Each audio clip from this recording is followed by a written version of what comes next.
Good day, everyone. I'm Jose Carlos C. Manlapas, together with my groupmates from Group 3, Richel Javier, Jonah Mangrobang, and Geraldine Sapitan. We are here to present our works for Politics of Vindication. To proceed with our presentation, we have Geraldine Sapitan here to discuss the report's objectives. For the objectives, analyze the politics of vindication written by Prof. Randy David and answer questions 6 to 10. Question number 6. What issues related to the Filipino electorate may be deduced from the article? For my answer, Filipinos are still gullible during these elections since they are fond of candidates giving them entertainment and affirmations without any actions. They would love a candidate if they made them laugh, give them ayuda, or worse, money to make them vote for them. In the past election, the current generation has worked through making electoral campaign informative. However, some Filipinos who lack education were still manipulated by corrupt politicians. Moreover, politicians who are elected to positions of authority don't just regard themselves as obtaining the office. They also consider themselves as receiving a mandate to rule over the no less than people themselves. Additionally, some people do not serve their nation or their people but rather want to accumulate or protect what they already have. For instance, to redeem his name, convicted Mayor Antonio Sanchez gave his wife the order to run for mayor in their respective municipality. His wife's victory will therefore be hailed as his vindication and evidence of innocence. In the Philippines, political dynasties are prevalent. It is often defined as families that have established political or economic dominance in a province and have coordinated efforts to advance to involvement in the national government or other positions. In the election, we can see candidates having the same surnames. Therefore, whoever the people vote, the possibility of it being from the same family is relatively high. There has been a lot of debate regarding the effects of political dynasties have on the political and economic status of Philippine society, and one of which is that it breeds corruption. In the position paper of Randolph David, political dynasty can be seen when it was stated that the convicted mayor Antonio Sanchez instructed his wife to run for mayor of Calauan, when the son of the former President Ferdinand E. Marcos or now President Bongbong Marcos won as congressman in 1992. Additionally, the Aquino, Binay, Macapagal, Duterte, and Rojas families are notable Philippine political dynasties. For my answer, I think that the article establishes three things regarding the Filipino electorate. First is that the Filipino electorate prioritizes, to quote Randy David, the political over the legal. Second, it is that the Filipino electorate is susceptible to dramatization and romanticization. And finally, uh, third, it is that the Filipino electorate is deprived of good governance and choices in leadership. Not to take the first example of convicted Mayor Antonio Sanchez, the prioritization of the name Sanchez over the technicalities of what it would mean if his wife were elected mayor does mean that the political is prioritized over the legal.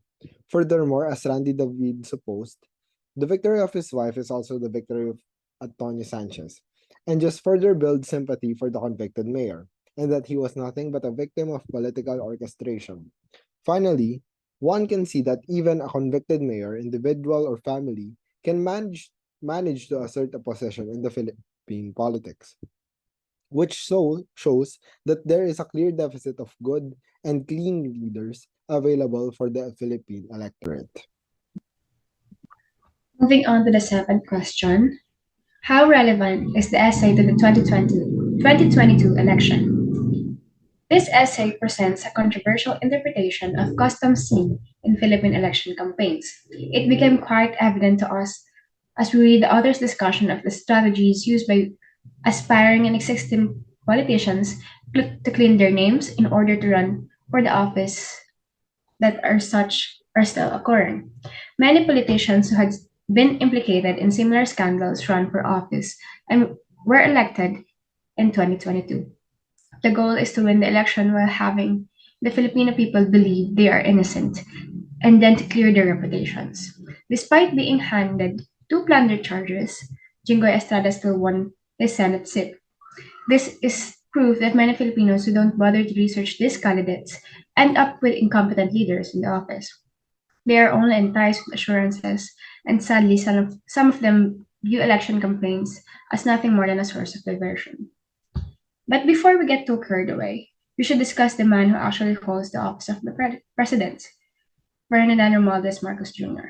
He and his mother have been campaigning for years to prove themselves innocent of any wrongdoing in the eyes of the public, which remains angry with his father's administration. They have exploited his Senate and presidential campaigns to rewrite history at the ballot box. It is hard so much for Marcos' reputation to be cleared that the younger generation would forget the terrible times of martial law and instead remember just the good that Marcos Sr. did for the Philippines. As the essay discussed, in Bongbong Marcos' version, the people who protested during the EDSA revolution are victims of US manipulation and not his father's doings. A vote for Bongbong Marcos is a vote for this version. He did end up successful because we enabled it. As a result, we cast our votes in favor of rewriting the dark history of Marcos' senior regime. For the eighth question, comment on the tone of the essay. Does the tone help in communicating the author's point effectively or not? Explain your answer.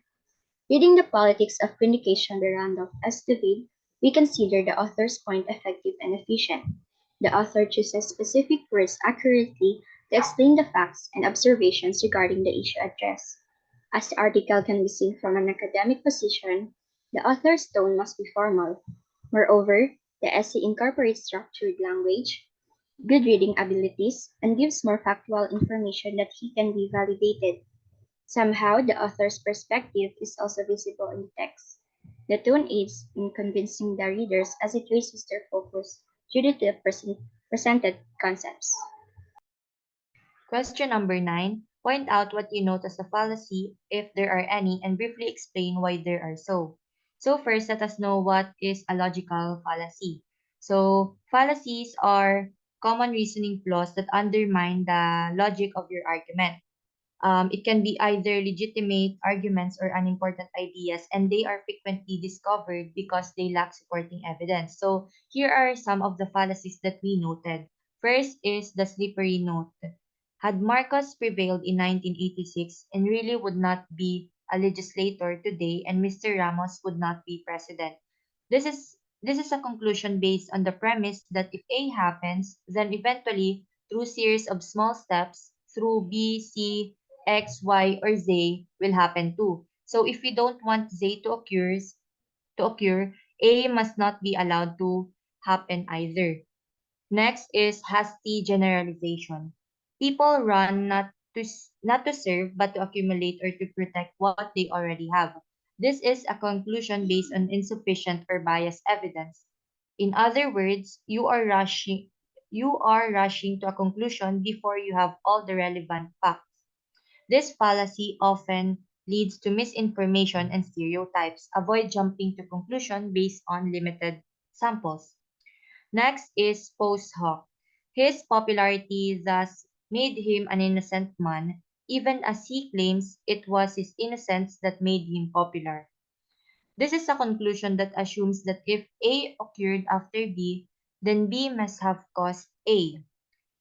Lastly is the red herring. If she wins as his alter ego, her victory will be hailed as his personal vindication and he will claim it as a further proof of his innocence.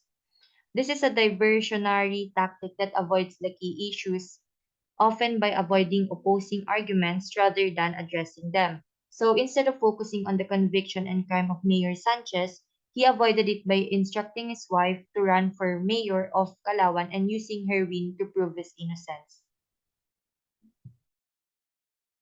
As for the 10th question, refer to the basic qualities of an effectively defended possession. Which of these qualities have been achieved by the writer? Explain your answer. So upon initial inspection, one will notice that the writer, Mr. Randy David, used sectioning and signposting to elaborate their statements, logic, arguments, and conclusions. This method of elaboration made the structure of the text more obvious to the reader, wherein Randy David starts off with factual and verifiable statements to introduce the person or concept which they want to discuss, then proceeds to make logical arguments or statements to support their thought, and then states the clear conclusion and reason as to why they would reach such a conclusion. To take one as an example, when Randy David introduced Bongbong Marcos's name to the readers, the author first provided the context in which Bongbong Marcos will be introduced to and the relevance to the text, Politics of Vindication, by mentioning the Marcos regime and that lasted until 1986. Then they expounded on the context of vindication by informing the readers of Bongbong Marcos's victory as congressman in Ilocos Norte. Afterwards, the author then posited that if Bongbong wins as senator, this will just further advance Bongbong's goal to vindicate the Marcoses, and how they are also actively and more explicitly vindicating their name by questioning the events that transpired during the EDSA Revolution, saying that it was the works of the US's manipulation. Finally, Randy David then concludes that a vote for Bongbong as a senator is a vote for this mentality. Though, of course, now that Bongbong Marcos is the president of the Philippines, we can also see that Randy David's supposition is true, that a vote for Bongbong in a national position will vindicate the Marcos' name. Using the basic qualities of an effectively defended position, one can see that the author flawlessly defended their logic and suppositions, and that their great defense can be credited to how they structured and organized their thoughts, their use of irrefutable facts, and use of concise and unambiguous language. Thank you. That's all for Group 3.